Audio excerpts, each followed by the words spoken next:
Yo, this is Levela. If you've seen my first tutorial, it was called Reworking Samples, where I basically made a sketch track out of a particular given month's samples from Sample Genie, and then I kind of showed how I made it. This time I'm going to carry on the topic of reworking samples, but I'm going to do the similar thing, but live. I don't know what I'm going to make yet. I'm just going to show you some of my processes and how to go around getting the most sort of usable sounds and samples out of a minimal amount of source sound. So yeah, let's get stuck into it. And also worth mentioning, if anyone's seen my first video, I was on FL11, stuck in the Stone Age, but now I'm fully updated with a new PC and I'm on FL20. So yeah, looking forward to getting stuck into this. Right, so first off, I'm going to show you my master channel. More so in this case for monitoring and mixing as opposed to actual mastering, because that's a whole nother video. So what I would do to start off from a fresh blank project, start at the bottom, because at the bottom you're getting the absolute final audio output. And what I would run through that is a FL stock plugin called Wave Candy. Now, Wave Candy I use a lot. I always set it down the bottom corner, change it to Spectrum View, and the scale all the way up so you can really monitor the low end. And because I was on FL11, I'm used to the old version of Wave Candy, which they included this enhanced frequency on FL20, which I don't like because I'm so used to seeing it in my usual way. So I turn that off and turn the bands to 4000. This is just the way I do it, and then once we've got some audio running through it, I'll explain what it all does and how I use it. So above that, before that in the chain, I then add this one, Vengeance Scope, which is my spectral analyzer. It's brilliant. I mean, I know a lot of people use Span by Voxengo. This is similar kind of thing. It's just my go-to spectrum analyzer. And then on top of that, I run Ulean's loudness meter. Again, it's all just for monitoring levels at this point. So once we've got those in, like I said, they're at the bottom of the chain, so you know that anything going through it, regardless of whatever I put before it as well, is going to be the final absolute sound that you can visually see. Also, I would add in a multipass, which no matter what I'm going to do in this session, I know that I'm going to use multipass a lot. Big up Kilohertz for multipass. It's an amazing bit of kit. But on my master chain, what I would use it for is simply to add the stereo snapping and turn the width all the way down. So whatever is in that particular band is just strictly mono. And I'd move this to around 150 Hertz, 180, around that ish. So everything below that is in mono. And that's it for the master chain. No, it's not, sorry. At the top, I would put in a parametric EQ, and I set a preset of this one. So it's a 30 Hertz low cut and 18 kilohertz high cut. Just takes off any unwanted frequencies. And then, yeah, pretty much ready to go. I might have forgotten something. I mean, when I work, I normally have a saved project with all of my mastering chains already ready to go. Sorry, but for this one, I'm just showing you how I go along, so I may remember things for this. So right, let's get stuck into it then. We are just going to use samples from the March Sample Genie pack. I've had a quick flick through, and there's a few sounds I really like, some bits I want to carry on with. So yeah, let's just get stuck into it, and yeah, let's see what happens. So like I said, I'm going to go through just what I would do to create a sketch track. Yeah, so let's pick out some sounds. Let's start with some drums. We've got in the kicks. Oh, I like that one. Let's go with that one. So we'll zoom in. Let's just get a little loop going first. Right, so now, as you can see, the Wave Candy is constantly showing you a visual spectrum of what's happening. It's a really muddy low end on here with a lot of muddy tail on the kick. So let's make that kick shorter. change the declicking to generic, which then gives a bit of bleed at the end, just so there's not going to be any sudden stops and unwanted clicks. Just kind of does a fade out.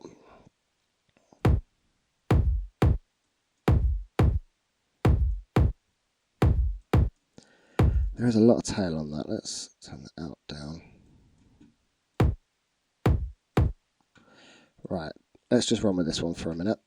So on that kick, let's assign it to a new channel. Get rid of that for now. So first off, what I want to do is EQ some of that really muddy low end out. So we'll put a sharp cut off. Have it running to around 55, 60 hertz, just so you're cutting off all of this unwanted muddiness. Which, as you can see here, again in the wave candy, if I was to mute that, you've got a lot of lower end mud, which is just going to clash with your sub bass. So turning that on just cuts off anything sort of below 50 hertz, which is cool for now. Next up, I would run some transient shaping, just to get that initial transient really popping. And I use kilohertz for a lot. Basically, you'll see throughout the course of this video, their plugins are so simple but really, really effective. And I use the transient shaper for anything percussive, all my drum elements. It's really cool. So we'll turn the attack up a little bit, which is that first initial click, the transient. If we pump it a little bit, you can see visually here what it would do. So the transient comes up, it ducks out slightly after, and then goes back up for the body. And with this, I mean, just for demonstration purposes, you can do it extreme. So if you turn the sustain all the way up, it basically clicks in, ducks out, and then the body is boosted. That's obviously dramatic.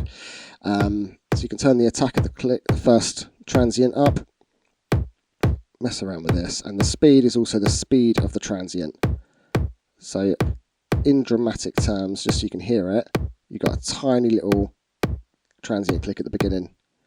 As you bring that down, that transient will get longer. So that's where you find your nice, you've got to try and find like your biting point there. And now, I think that's a nice solid tone. Bring that pump back down, and you don't need it as high.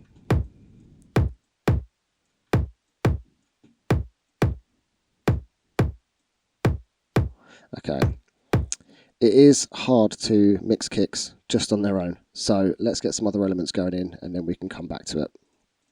What else we got? So let's run through some of the snares in this pack.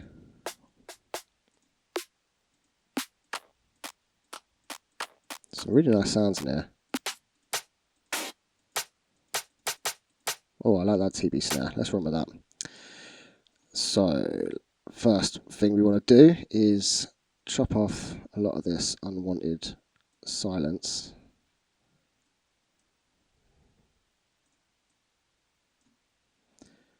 And again, chop off some of the silence tail. It's just unneeded.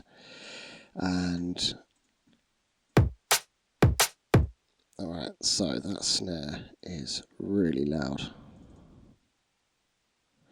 So what we'll do is assign the snare to a channel. First off is turn it down.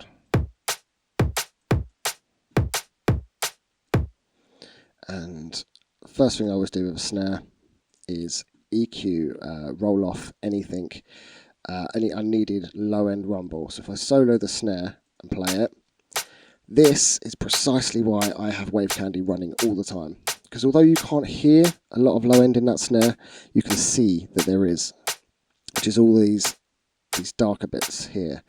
So let's roll that off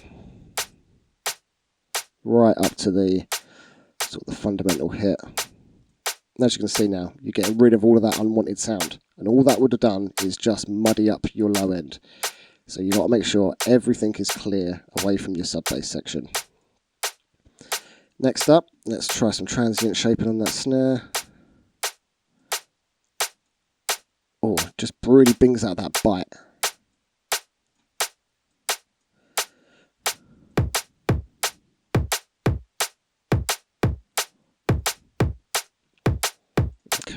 Not too sure on that kick. We might come back and change it, but let's see if we can work into it with adding some other elements. So let's run with the brakes. What have we got in here?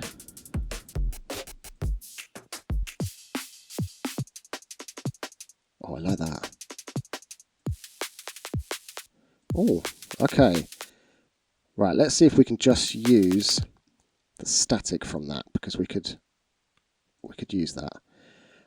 So first things I can see, obviously it needs time stretching because it's a 172 brake and we're running at 175.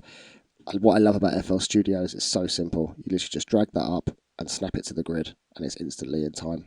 Time stretching function of FL Studio is just so handy.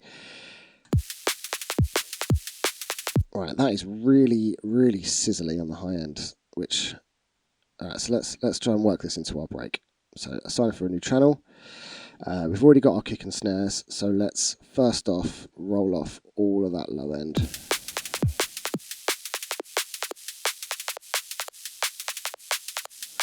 Let's bring the volume down as well. Let's add some movement to it. If we add, let's go shaper box, and we'll do the volume. If we add some ducking, change it down to half a bar. There we go, we've got a bit more movement to it now.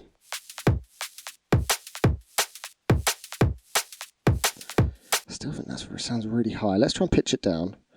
Keep it going.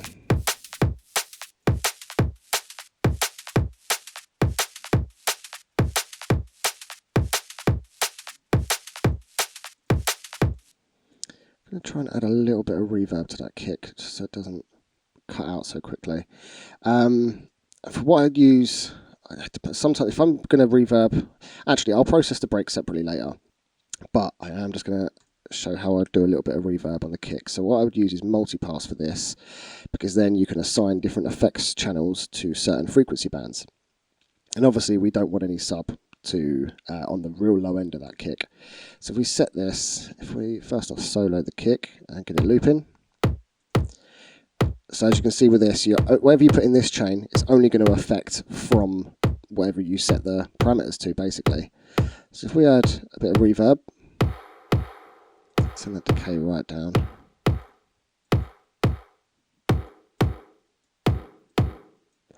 Let's get the mix down as well.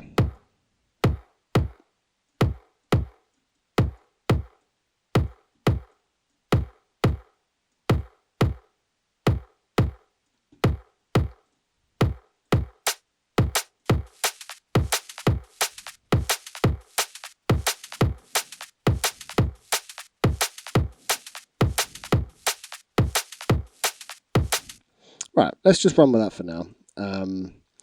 What other elements can we try and get in this break?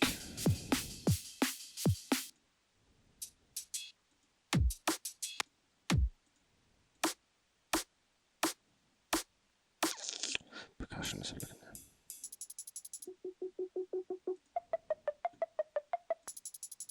Right, let's chuck in some bunching tambourines. Again, they are at 172, so let's snap them in time.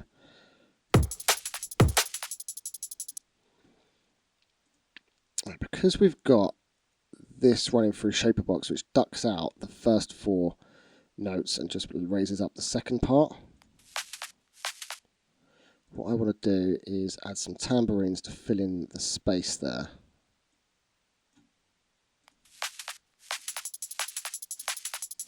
So let's cut off the snare.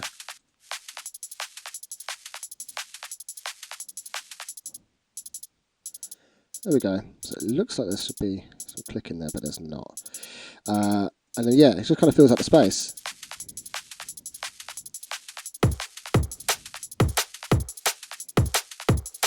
Okay, so we've got a drum beat rolling. Let's move on. As long as you've got something to work with, we can always come back and change anything else.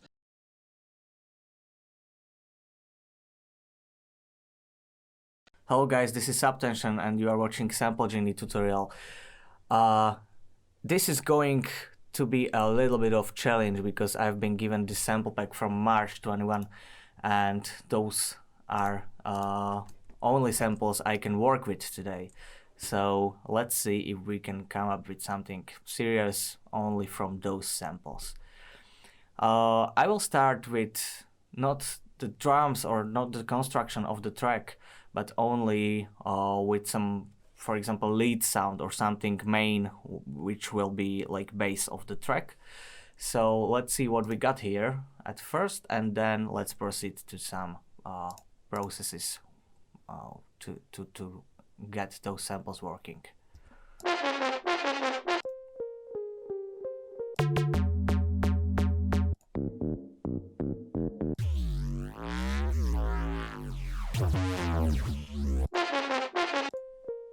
Okay, so we got some leads here, which are not totally percussive, but I like more when I have something more like percussive stuff, or I don't know how to say that, but maybe more transient sound, which I can arrange into some rhythm or some groove.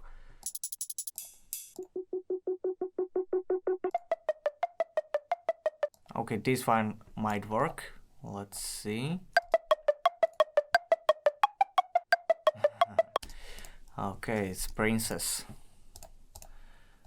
Let's take, for example, simpler. I have a little bit of limited stuff here because it's only Ableton Standard, which I use currently.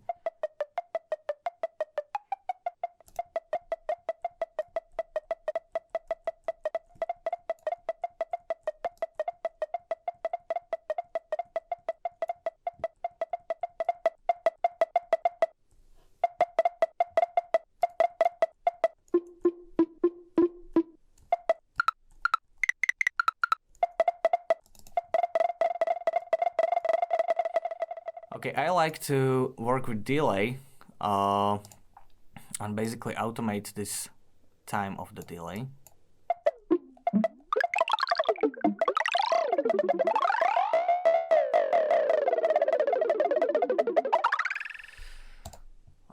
Let's do it like this. I will record everything I made, so let's just put the recording on.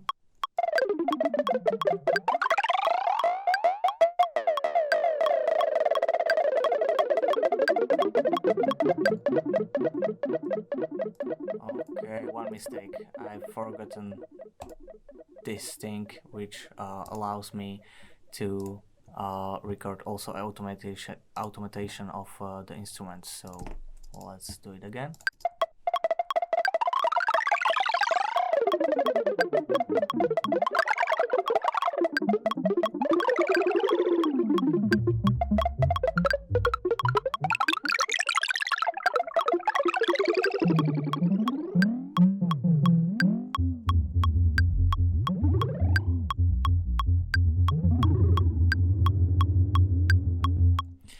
Okay, so I basically skipped through the octaves, as you can see. So with the keyboard, on the keyboard with Z and X, you can just skip through the octaves, as you probably know.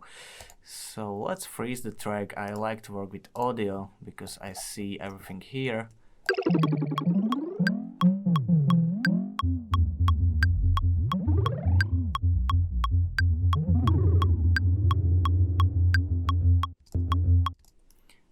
Okay, and if you're recording, for example, for 30 minutes and you use only a few seconds, it's all good. So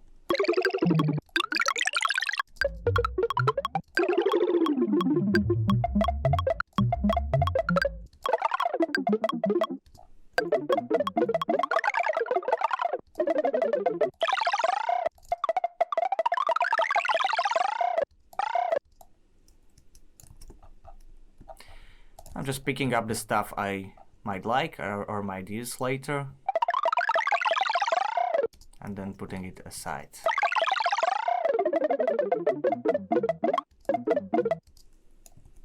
Okay.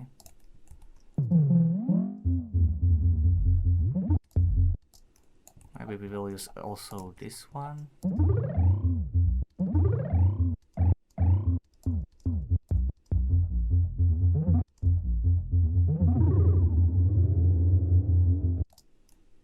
Okay, and this ending is also pretty good. So we have done something from this sample, and let's get to the next one.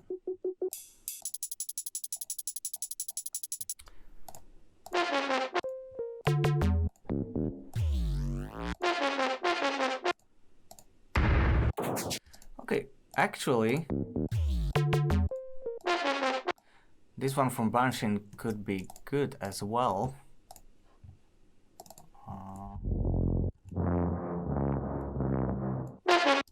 Yeah, maybe for some atmosphere or something like that. So let's put a reverb on that.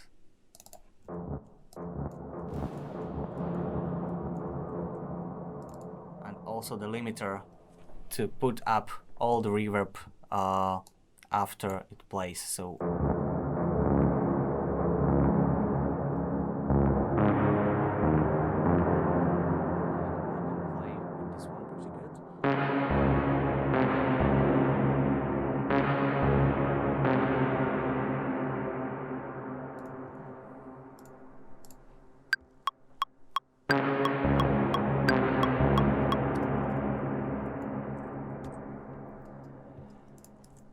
quantize.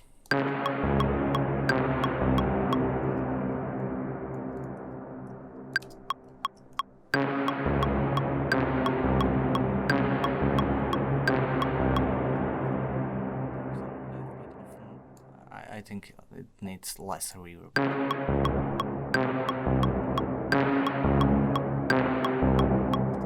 That sounds pretty fine to me.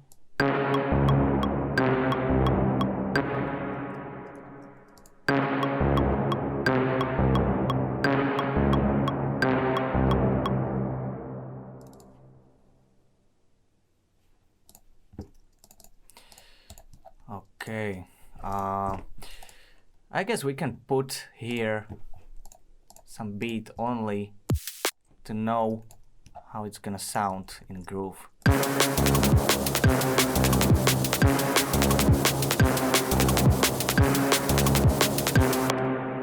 I think this might be the main idea of the track, so pretty simple.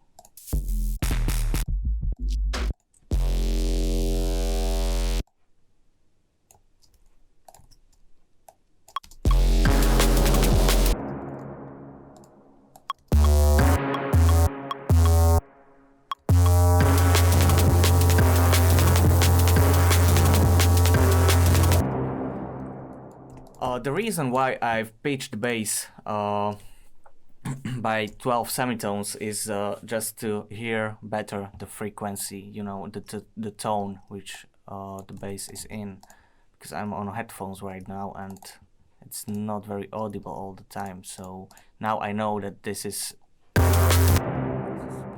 really correct frequency.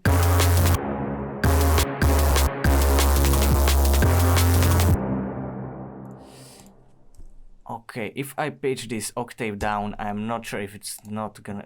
I think it's gonna be too low, but let's see. So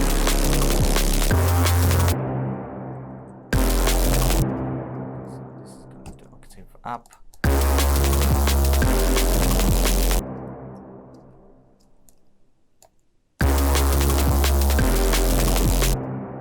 Okay, let's proceed to the next. When it's not sounding too good, just let it go and go to the next one. Yeah, I think this one might fit better. This one is cool as well.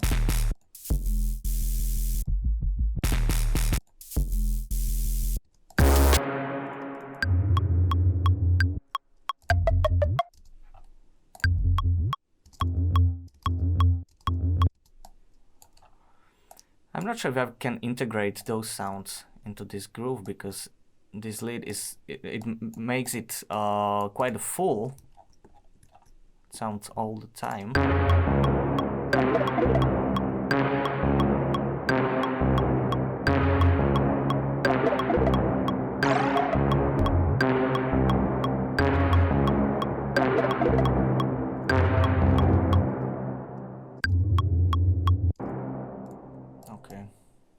like it anymore.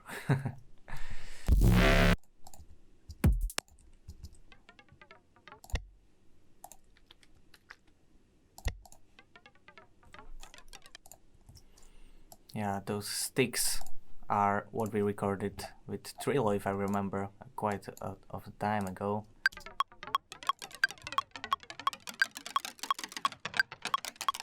Recorded on a hand recorder, so yeah, that sounds pretty nice. I'm always playing around with pitch, with transpose on the almost all the samples, because you can really explore some next level stuff with that.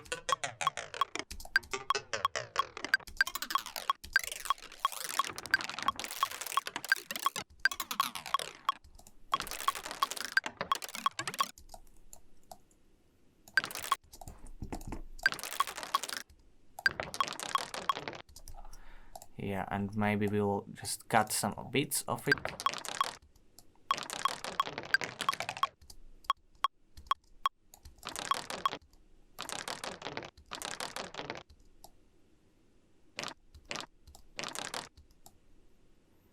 Let's put it here.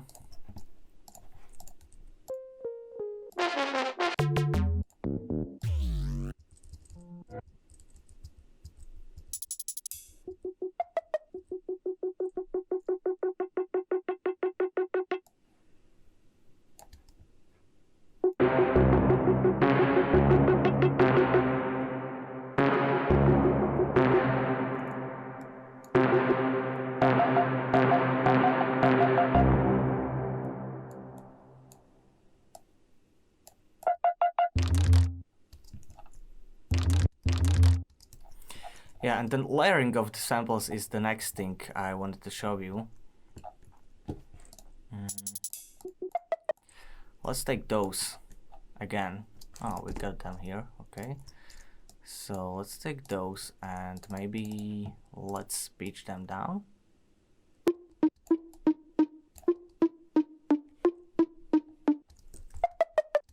Or maybe not.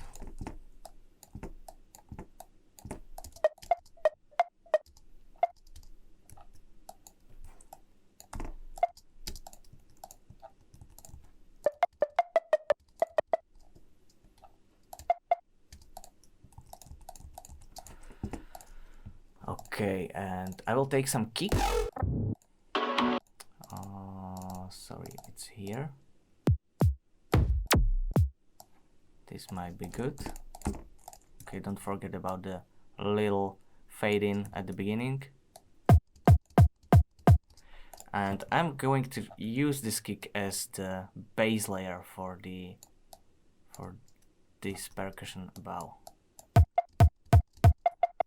Yeah, and maybe filter it with low pass filter. And maybe pitch it down a little bit.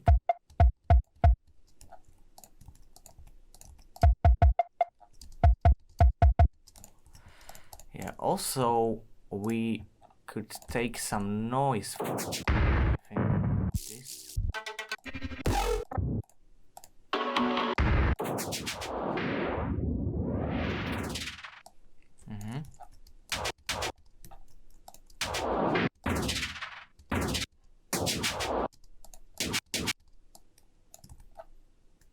Okay, let's see if this is going to work.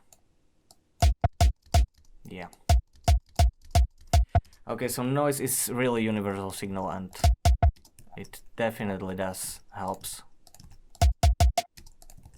It does help, yeah.